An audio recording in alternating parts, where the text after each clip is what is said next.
And it's related directly to the investors. When they come here, we know that not only here, let's look at the business in general, to any city in the world.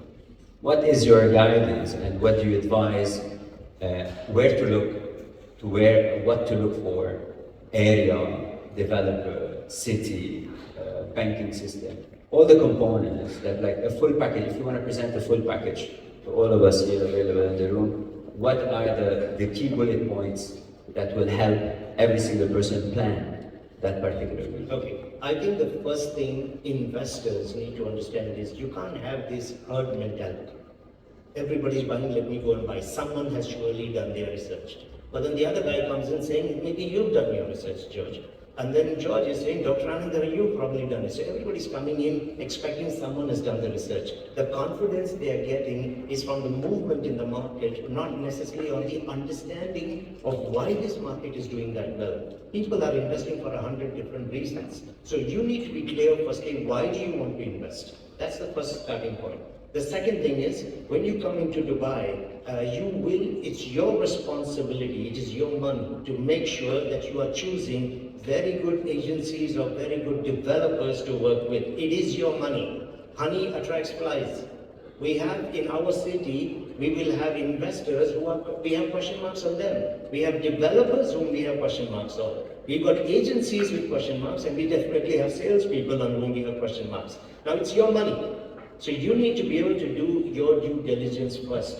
The legacy of the agency, the legacy of the broker becomes very, very important.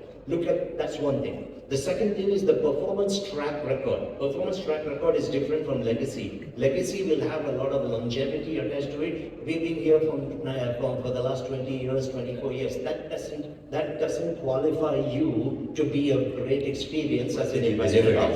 Yes. When you delivered it, how quickly did you do the delivery? Thirdly, you might deliver your tower, you might deliver your subcluster in the community, but how is the infrastructure growing in that community? If I have a community which is, I don't know, I won't take any names, if I have a large community and I've got multiple clusters in there and I'm handing over a cluster, it's still a bad opportunity for me if nothing is ready in the community. If the parks are not ready, the schools are open there, the mall isn't ready, the water bodies are not ready, what do I come into? I'm largely driving on sand and coming into the community. If there's an emergency in the evening, who's going to be able to reach me? So for an investor, particularly for an investor, three things they have to look at. Entry point, holding period, and exit. The future of that community is amazing, no question about it. But at the point where you are looking at exiting, will it be equally amazing? So what ends up happening is you come in believing in the future of the community, true. But you want to exit in 2 years or 3 years. The community is not at that stage where it will attract the next buyer. So the advantage moves to the next buyer because he can leverage on the pricing. The community is not attractive yet. So it's very important for us to understand clearly how long do they plan to stay in it, because the type of community or the building that they want will completely change. I may love Dubai South, but I want to exit in 2 years. That is not your place. That is not your place. Is Dubai South going to be brilliant? It's going to be one of the biggest things in real estate in the Middle East, but you've got to give it 10 years. Minimum. Yes. So if someone is going to come into a place like that and they're expecting to make a quick buck and exit, they're going to be very upset in the next 2 years. So it's really important for them to understand entry, holding period, as well as the exit. Then what is also important is pre-qualify. We have today a lot of salespeople who don't even have the documentation to reflect that they are actually verified or certified to even sell. You have to be careful. You have to understand the requirements. Is the escrow account in place with the developer? The moment a developer is telling you to take a sign and you're putting the money directly, you are in trouble. You are in trouble because by law that is not the right way to do it. Now there is a big fine, by the way. Any money collected outside of escrow to be reversed in escrow within 26 days.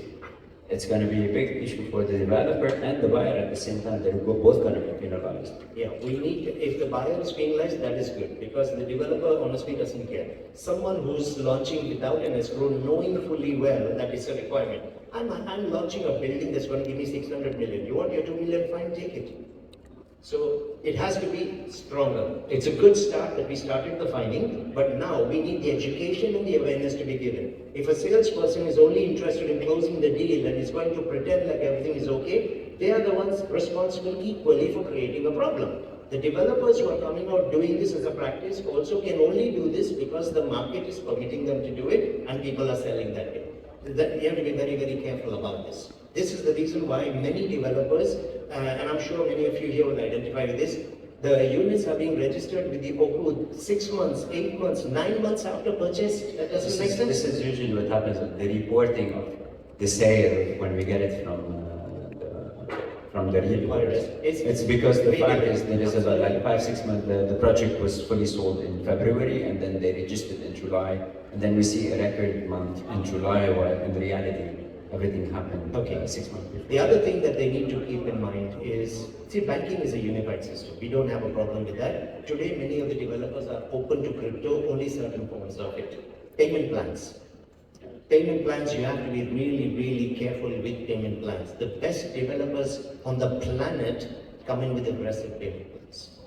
Strong payment plans. In fact, the stronger the payment plan, the better your opportunity to be secure with your investment. Because the escrow has to be solid. It has to be liquid. It has to be liquid. Because I've got payments to subcontractors at different points in time. When I start going in all these, you got 1% a month, everybody's giving it 0.5% a month. 0.5% a month? How much money are you actually collecting? That escrow is going to be in a very shaky place, or the developer has to put a large amount up front. Correct. But again, that doesn't make business sense. Yeah. If good developers are able to sell by meeting the minimum requirement of the government, why would you want to put twice that money into the account? Because you know your product will not sell because you can't compete on the quality and the opportunity, you compete on cash. And sometimes people just see that and then they come in and they get so attracted by it, they will recognize it later. So as an investor, check the legacy of these developers, check the legacy of the agencies you work with, ask them to demonstrate to you how they actually ensure that their agents or the salespeople are registered, and it's very, very important. Okay, we understand a new person, till the visas are done, it takes a certain amount of time, but the company has got a registration for that. But how long? Yeah. So Definitely. look at your entry, look at your holding period, look at your exit strategy. Really, really important. Look at the type of payment plans. Look at the readiness of the community. It can be an iconic tower, but at the time you want to exit, is that community ready to absorb the second wave of buyers? If not, you're going to struggle. Another point, which I think is important for investors as well as for all of your salespeople. This market works on averages. We have average percentages. Averages are dangerous to work with. The reason is, if you look at an average, it means that there are some who are below that number and that there are some that are above that number. Where are your positions? Exactly. So are you in above the, because I'm sure you would agree, in any community, any development that is priced above the average is a better one. Right. For us to close before the Q&As, because I think there's a lot of the people available in the room would like to ask you a question. Just in one phrase, how do you see the first 6 months of 2025, not compared to last year, 6 months? Like, as an advice, what would you tell everyone in the room and who's attending? I think we have around, most probably more than a few thousand people that are already on the podcast watching us. What would you say to the real estate team? Because we are all one team, business partners. What would you tell them to do in the coming, quickly, these 6 months? You want that in one sentence? Yes, like for them to be set, ready, and go.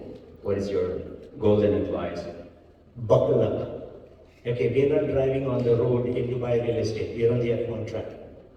So you need to buckle up and get your act together. Before you even go out to talk to people, understand the dynamics, the growth is getting even faster. It is going to get even faster. So either you understand your city or you're going to get left behind. Because Dubai is not going to slow down for anybody. That is the difference in an engineered city versus the organic city. 2 days ago, Sheikh Mohammed said the future does not belong to hesitant people. Yeah. All right. So you're going to have to buckle up, but it's your responsibility to be the ambassador. So get yourself solid on the knowledge, on the future trends, on the economic agendas of Dubai, and get ready because the sky is not the limit for a city like Dubai.